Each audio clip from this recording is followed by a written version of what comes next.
I am the world's biggest super fan. You're like a super fan. Welcome to the Business Superfans podcast.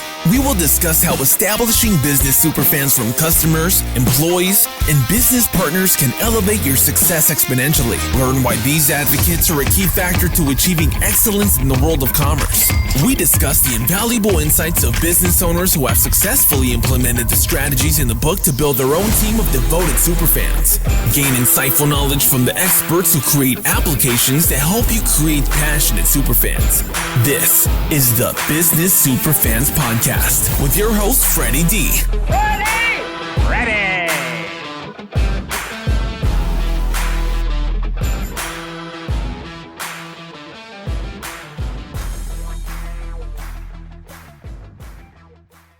Cairo is an entrepreneur and marketing expert who is passionate about helping businesses win by better serving their audiences. His company, Relative, does this through relationship-driven customer experience strategies and innovative marketing campaigns. For the past 10 years, they've helped market leaders and challenger brands in the USA and Asia. Welcome to the Business Superfans podcast show. Today, our guest is Cairo Marsh from Relative. Cairo, welcome to the show and excited to have you. Freddie D, thank you for having me on. Excited to participate and hopefully I can share some points that are useful for you and your listeners. We're excited to have you. So tell me a little bit about your story of how you ended up with Relative and what is Relative. So give me the backstory of what got you to where you're at and then what it is that this company does. Because from what I saw from the website, you work with some great companies like Hexclad and True Aussie Beef and numerous others. Yeah, no, absolutely. So I'll start with my personal story and then connect it all to business really quickly, if you don't mind. I've been doing advertising and marketing my whole career. I'm originally from New York, born and bred, and I worked at different agencies in Madison Avenue and things like that. One of the things that I learned, and I think it comes partly from my experience in terms of my grandfather owned his own small business, and the way that I saw we engage with clients is that there is such a power to personal connections, right? Mm-hmm. And I think that power of personal connections, I think really elevates business experience, business outcomes, and customers experience. So I always had that lesson with me as I went on my little career journey. And again, I worked at agencies in New York. I worked client side at American Express. And then 15 years ago, I moved to Tokyo and worked at agencies out here in Tokyo for about 6 years, and then was fortunate enough to have the opportunity to start my own venture. And that venture is, as you described, Relative. And taking all those sort of life lessons from my grandfather, from my career experience, what I realized is that a lot of times in marketing, we don't prioritize relationships. We oftentimes prioritize transactions or prioritize creativity or prioritize innovation, but not in a way that creates a stronger bond with consumers.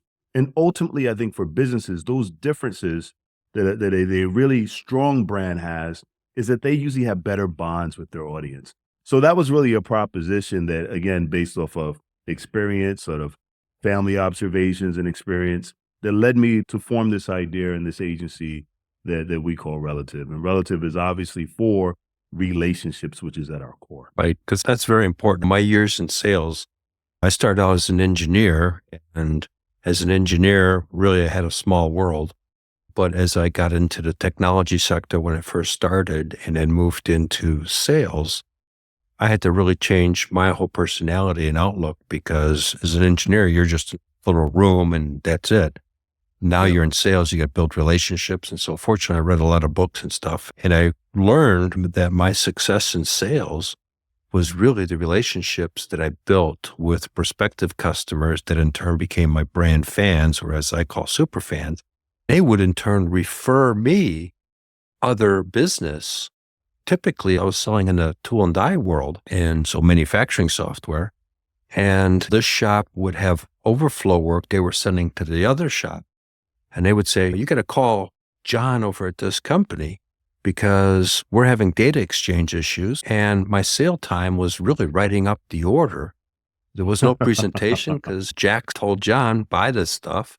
And John would say, what's it cost me and how fast can you get it here? 100%. There's nothing better than that type of virtuous cycle, right? And that comes from the power of relationship.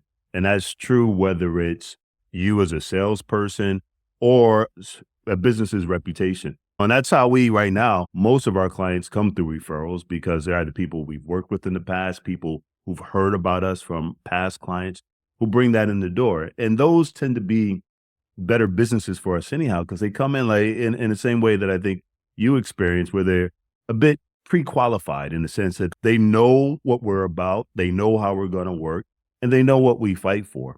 And one of the things that I think really drives that relationship is that when you care and when you invest in your customer, when you invest in your client, and they feel that, whether you fight with them or not, whether you agree with them or not, whether you deliver for them or not, that's the real difference. And I think I've been fortunate enough in my career because I'm from New York and I'm out here in Tokyo, and Tokyo is, compared to New York, uber polite. Like New York, Yes, I've been there before, as we talked yeah, before the show, and it's a very exactly. different culture.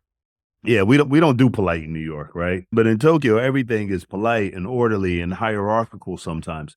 And I'm fortunate enough that I've been able to work in Tokyo by virtue of also being myself, which means that I'm a New Yorker. I like to challenge people. I'm not very good all the time at staying in my lane with respect to others, but I think I have something of value to offer. What I found really interesting is that people still respect that if they know you're doing it for them because Right. you're building that relationship for them. And I think Right. we've been able to build a business really around those principles. Yeah, in my book, Creating Business Superfans, it's really one of the things I talked about was really building those relationships and getting out of the features and functions if you're selling technology or if you're selling a service, and getting into where does that person want to go? Where do they want to take their business? And we would talk about strategies of where they want to go, how can they get there, what are their challenges that they're dealing with, both personally and business-wise, because they're all really intertwined. Yep. And my success would be that when I was selling them the manufacturing software and in other businesses, was I didn't get stuck into the weeds. We started talking the big picture of where they wanted to be 2 years from now, 4 years from now, 5 years from now, and what are the challenges that are holding them back from achieving those goals. Yeah. And once you get into absolutely. that conversation, it's a whole different conversation. You're playing at a whole nother level. Absolutely. I think one of the lessons that I learned, and again, like the idea of relative to me was a summation of all the different experiences I had from things in my family, things in my career. One of the things that I learned in my career, though, was one of my ex-bosses told me, as an agency person, it's my job to be my client's career, I would say advocate, but to make sure that what I'm doing moves my client along in their career progression. So when we try to fight for the work or the things that we're doing, it can't be for us, right? It has to Correct. be for them, for what our client needs to move ahead in their organization to be successful against their KPIs. And when you are able to convince people of that, then you're able to really have a dynamic relationship. And the thing that I find really interesting when we talk to our clients is the fight that we sometimes have is to try to get our clients to also take that approach to their consumers. Right. To make sure that, because when the consumer feels a brand is in its corner, that's a world of difference. Yep. In a previous world, I was in the interpreting and translation business. I helped scale that company and position it for acquisition.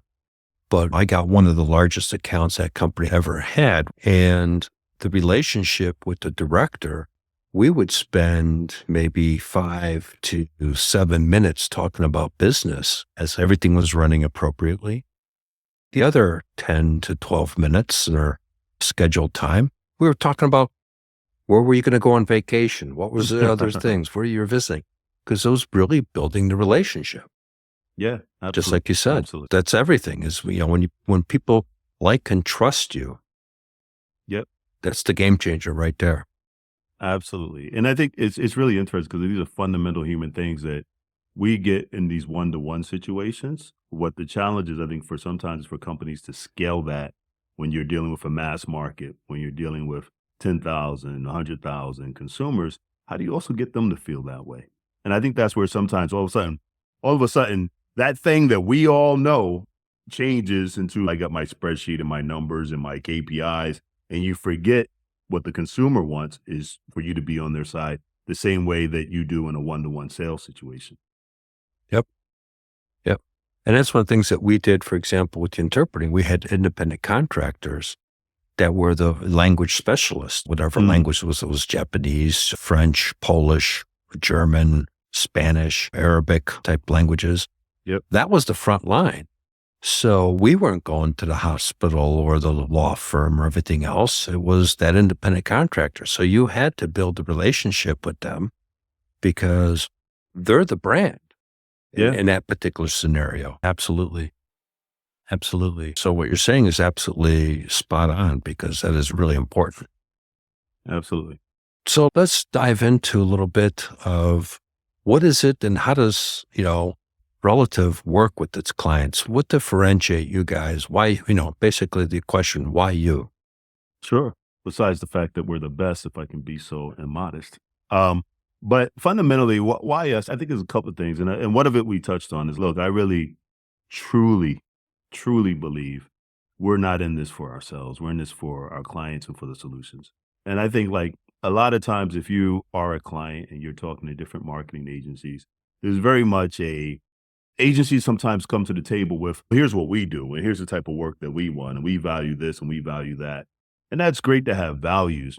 But at the end of the day, you've got to be aligned against the client's end goals and their needs. And that's the first thing that we do. I don't have an ego around what we do.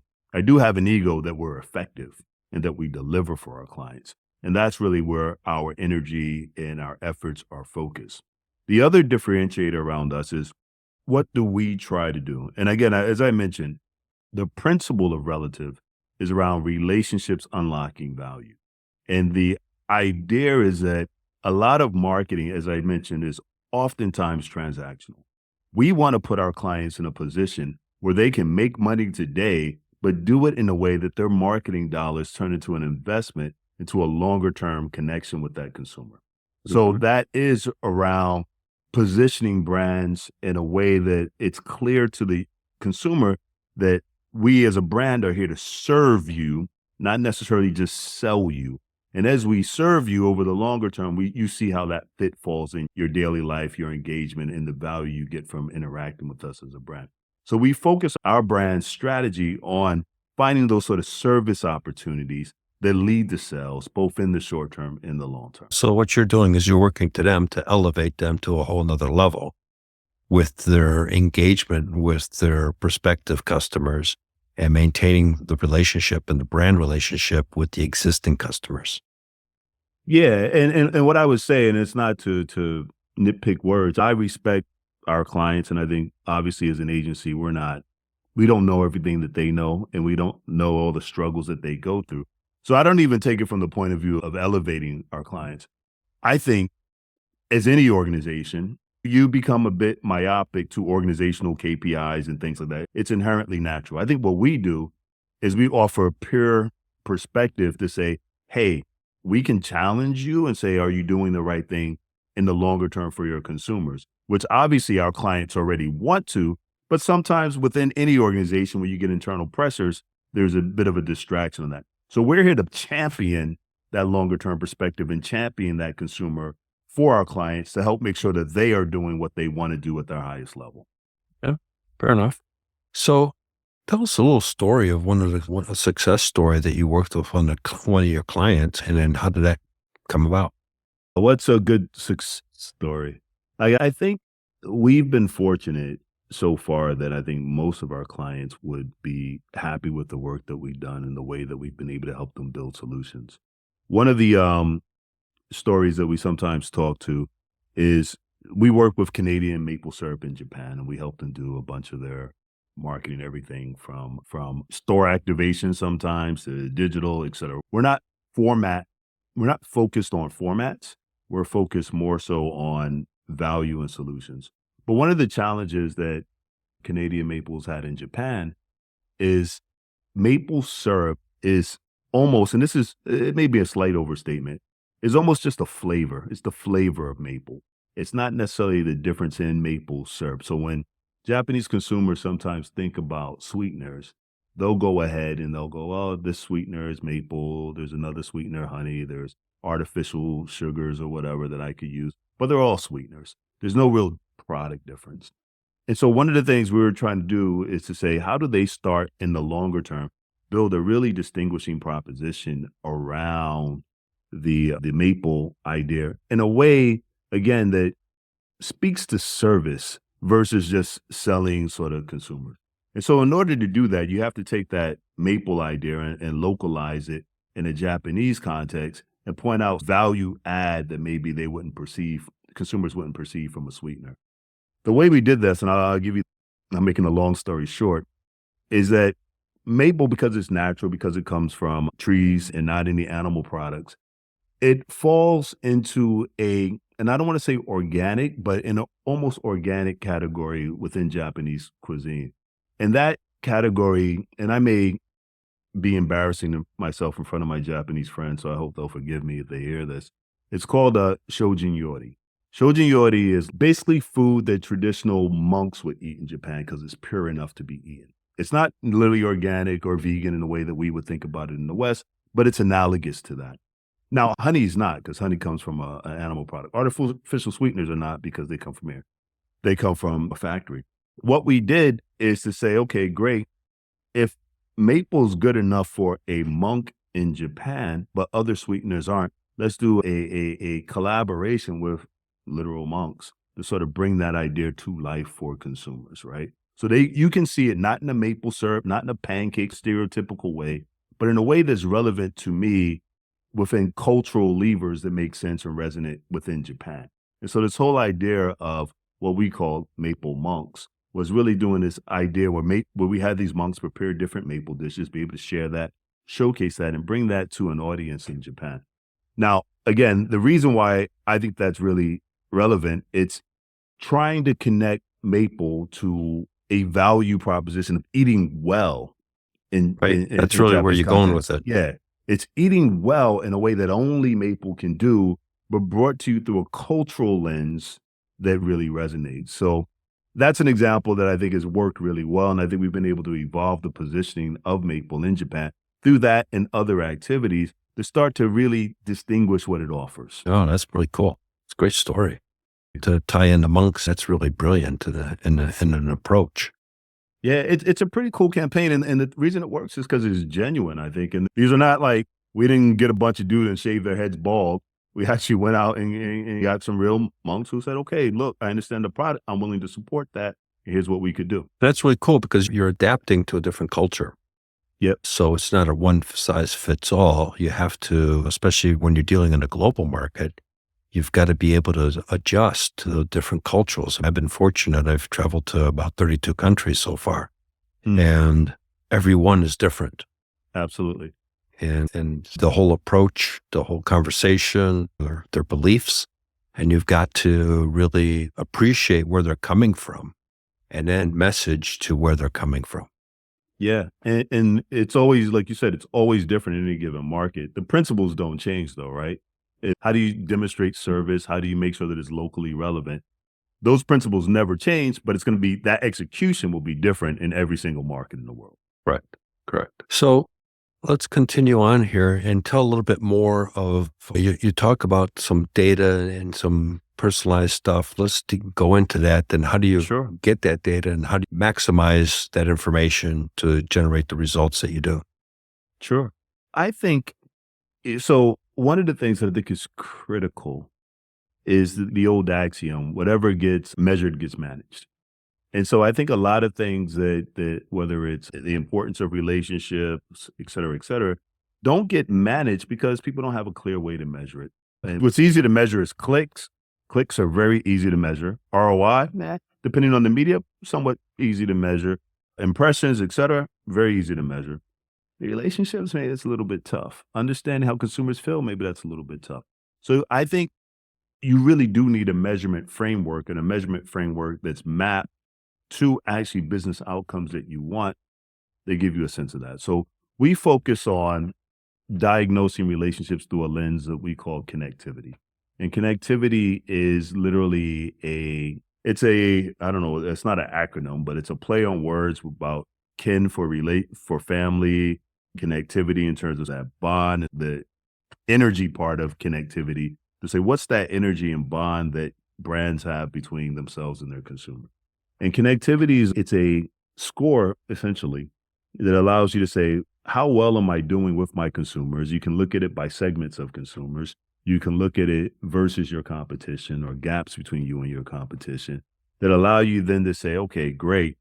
I am not as strong with the segment of consumers that I really want to grow with. Therefore, what can I do differently? Connectivity also provides some degree of insight on why you may not be as tied to them as others. Maybe it's because of tangible value that people don't see from you. Maybe it's because of emotional value that people don't see from you. It allows you to then think about what sort of experiences you can use to shift that. The way that we do that, and there's really two ways that we look at it. One is through a quantitative study that is a proprietary survey of just a few questions that allow you then to classify and rank that sort of bond, and you can use that. And we do this for our clients when you benchmark that against other consumers. We also have looked at how you can measure connectivity strength through aggregation of social media insights and comments that allow you through basically your social listening process to classify comments and conversations in a way that basically mirrors that quantitative study. So in a more dynamic way, you can start to understand how people are thinking of your relationship with your brand. The whole piece of it is not just to measure it and go, my score is X, but what we found is that score tends to be a leading indicator of either conversion efficiency or longer term sales growth. So if you can understand where you're performing different in terms of connectivity, growth, or decline versus your competition, it gives you a chance to, what's the right way to say, intercede before it goes on too long. So connectivity is a core tool that we try to use with our clients to help them better understand how they can measure and maintain a competitive advantage vis-a-vis relationships. Well, that's pretty cool. Back in the day, it was just an old gut feel. When I was selling manufacturing software for years, the way I knew the relationship was going well is when the IT manager was going through a divorce, who was sitting at the bar with them, listening to all the stuff. This guy. Absolutely. But then when it came around to me, hey, Bob was his name, I'd go, hey, I got this contest and this will put me a number one sales guy in the company. I know you're buying another workstation at the end of the year, but this contest is in June and it ends at the end of June. What can we do? So we brainstorm. He goes, if you can delay payment and delivery, I'll give you the PO now. And that was because of the relationship that we had. Yeah. And that's what happened. I got the plaque on the wall there of being top sales guy. It was because of that relationship. Likewise, as you're talking, when I started working with that one company, and they were my super fan because they helped me sell into large companies like Caterpillar, Eden Corporation, and a multitude of others. They went from a 40-man tool and die shop to buying the building next door, building a breezeway, and then buying the building on the other side and building a breezeway between the two. And they went to over 150 employees. But it was always talking about where do they want to go, like we were talking earlier, and how could I help them get to where they wanted to go. There was times where, the technology I was offering wasn't viable for them. And I would go tell them, you need to go look at this other product because for what you're doing, that's going to be a better solution. That just gave, me a whole nother level of credibility. This is back in the 90s. We didn't have the tools that you're talking about today, and the mindset wasn't where it is today. But I would argue that nothing will ever beat a direct interaction, right? So sitting at the bar with the guy is always going to give you a better read on the situation than I don't care what tool you use. I think in absence of being able to sit at the bar with a bunch of people, our approach is a way to get a good sense of where you sit with your clients and how, with your consumers, and how that may differ from your competition. But there's never going to be anything that beats that. And I really do believe this. I think that a lot of the principles that we try to look at are tied to, I think, and again, I brought this up briefly, like my grandfather, when I was a kid, he owned his own little diner in the Bronx, right? and then he owned a dry cleaner in the Bronx. I think local stores and the way that local businesses connect and understand their real customers' needs is the best possible way to do Oh, business. absolutely. The reality is that if you're a multinational corporation and you're the brand manager and you're sitting in headquarters, you can't replicate that the way my grandfather could. So what Right. do you do to best enact that, right? To best apply those sort of principles? I think that's where things like connectivity and other tools can come into play, because you have to be close to the pulse of your customer. You have to try to create a sense of service for them in a way that you can't in the way that my grandfather could, but it's still the right way to do things. And that's still what customers appreciate. Oh, absolutely. You got to recognize customers. I always coach people that you got to recognize, especially if you're a small to mid-sized business, sending a birthday card to that customer is a game Absolutely. changer. Recognizing them on their life events, game changer. Absolutely. You send a birthday card, that might be the only birthday card that they receive. Yeah, absolutely. Or acknowledging them on social media on an event. This is one of the things I've done. Oh, they got married, they got this, they got another child. Hey, take 2 seconds and say, hey, congratulations on a new family addition. Those are the little things that really, in my mind, become the big things. Absolutely. And the weird part about when you scale that to a bigger organization is people plug that through marketing automation tools, right? You've got a machine that you put everyone's birthday in and it sends them off a birthday email, and it has no impact because you lose the humanity in that. Because the person on the other end knows that you don't care, the computer cares. And that doesn't land as well as when you actually take the time to do it yourself, right? And using computer tools as prompts for that sort of direct engagement, which you just described, is exactly right. Letting the machine do it all means almost nothing. Right. It's got to be a blend. I think you need to have the blend. You use the technology to help you, but you still got to do some old school things. And that's one of the things I talk about is in my book and on this show is that technology is awesome. I'm so excited about where we live 100%. today and AI tools and all that stuff. But still, like we talked earlier about your grandfather and your upbringing, old school ways and means still play a big part in today's world, and especially if you're playing on a global scale. Yeah, absolutely. Like technology at its best allows us to be more human, not less. And sometimes it actually makes us less human, which is less satisfactory for our customers and for pretty much everybody. Very cool. What's the next kind of adventure you've got going? What are the new things that you're putting together that people should know about, that should be able to reach out to you for your services and things? Yeah, we're continuing to build what we do at Relative. Like we started Relative about 10 years ago. We're coming up on our 10-year anniversary. We've actually so we started in Tokyo. We opened up in the US based out of Seattle about a year and a half ago and continue to grow that operation. I think obviously I'm from the US. It's a great market. It's a place that we think our approach and our solutions have a lot of impact. So we continue to try to grow that. And we also recently, just as of a few months ago, opened up in Taiwan. We've got one client down there, so we're expanding a little bit in Asia. But we're going to continue to try to build our offering and how we can better and continually improve how we help build those sort of connections and integrating more data points to create more insights around some of the tools that we look at. But it's really just making sure that we are servicing our clients and we're encouraging them to service theirs. That's our focus. That'll always be our mission. Right. So what's an ideal client for you guys? I think an ideal client is someone who just wants to understand different ways that they can better connect with their consumer. And I think we're not platform or media driven. We're really solutions driven. So I think clients who look and go, you know what, I have a problem with an audience segment. Or clients who go, look, this audience is resonating more with our competitors instead of us. How do I break that? And we're the type of agency, and this full stop, I told this to two clients just last week. Look, if you need just some thoughts, which are of no cost to you, we're happy to do it, right? Because, and I kid you not, I love this stuff. Like I love the work. I love the ideas. I love the brainstorm. You want to pull someone in for a brainstorm at no particular cost to see whether there's value in our thinking or ideas. We're your guys because it's fun. Honestly, and Sure. I'm in it for the fun as much as I in it for anything else. Yeah. That's when I was growing that interpreting company, I was having a blast. And sales for me is like a kid in a candy store. So I can appreciate exactly where you're coming from. And that's really cool.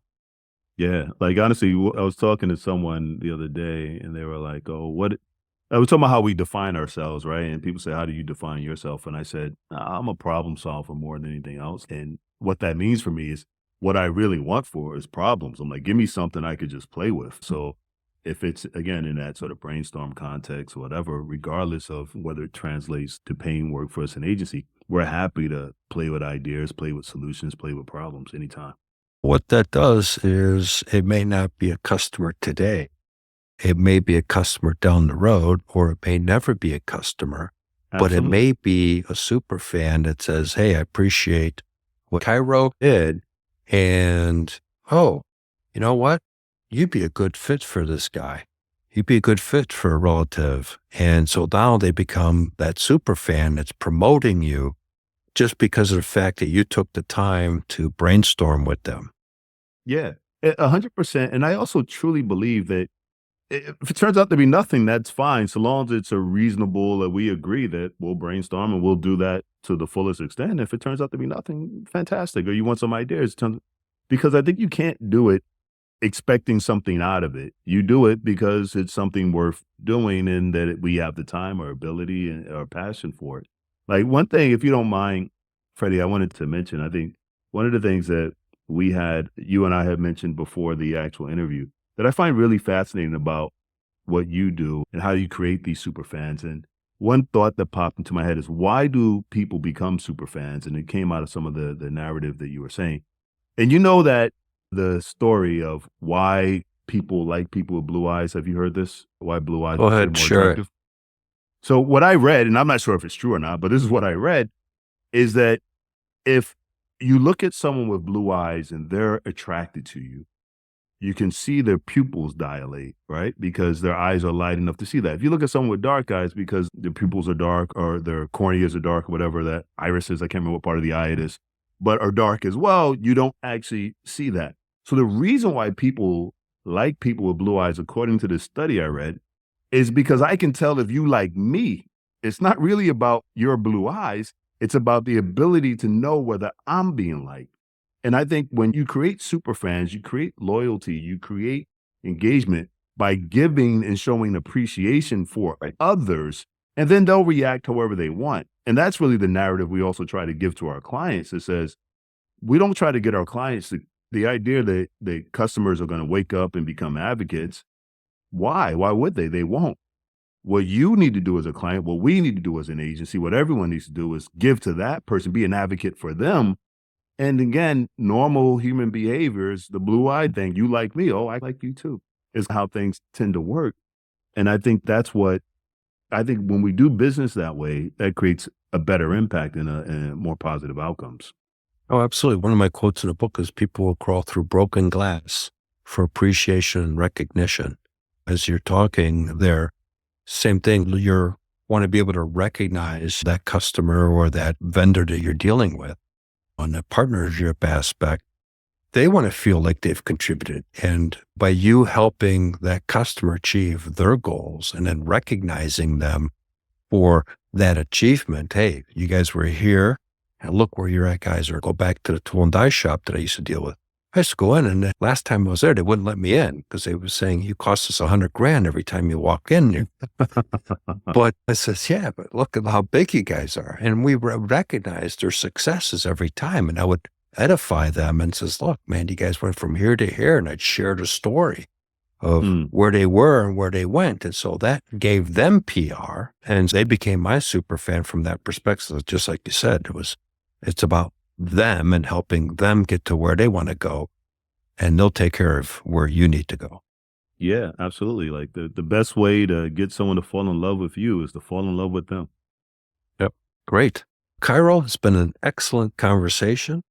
Thank you very much for sharing your insights, your journey, and your expertise, and great takeaways today. So how can people find you and reach out to you? Yeah, the best way you find us via our website. All our links to social media are on our website. It's www.relative, RELATIV, no E.com. So reltiv.com. Obviously, you can use that. We're on Instagram or on LinkedIn using that same name, and would be very willing to help or participate or engage in any sort of discussions, as I mentioned earlier. Yeah, that's really your free offer, is to Yeah. be able to have a chat with you with no obligation. Yeah, brainstorm, whatever. Give me a problem. Looking for things to crack. It's a passion of mine. But also, Freddie D, I just wanted to, again, thank you for having me on. I think it was a fun conversation. I love some of the ways that you look at this, and I really appreciate the opportunity to share my thoughts. Cairo, it was a pleasure having you. I'm excited for our audience, because I think that they've got some great insights and some great value out of this conversation. And we look forward to having you on the show down the road. Great. Thank you, sir. Thank you for joining us for another episode of the Business Superfans podcast. If you found today's conversation valuable, don't forget to hit that subscribe button, leave us a review, and share this episode with someone who could use these powerful insights to level up their business. Remember, creating Business Superfans isn't just about your customers. It's about fostering genuine, impactful connections across your entire business ecosystem. When you invest in those relationships, success doesn't just happen, it accelerates. Until next time, I'm your host, Freddie D. Let's keep building superfans, creating unstoppable momentum, and driving your business toward extraordinary success. See you in the next episode. We hope you took away some useful knowledge from today's episode of the Business Superfans podcast. The path to success relies on taking action. So go over to businesssuperfans.com and get your hands on the book if you haven't already. Join the Accelerator community and take that first step in generating a team of passionate supporters for your business. Join us on the next episode as we continue guiding you on your journey to achieve flourishing success in business.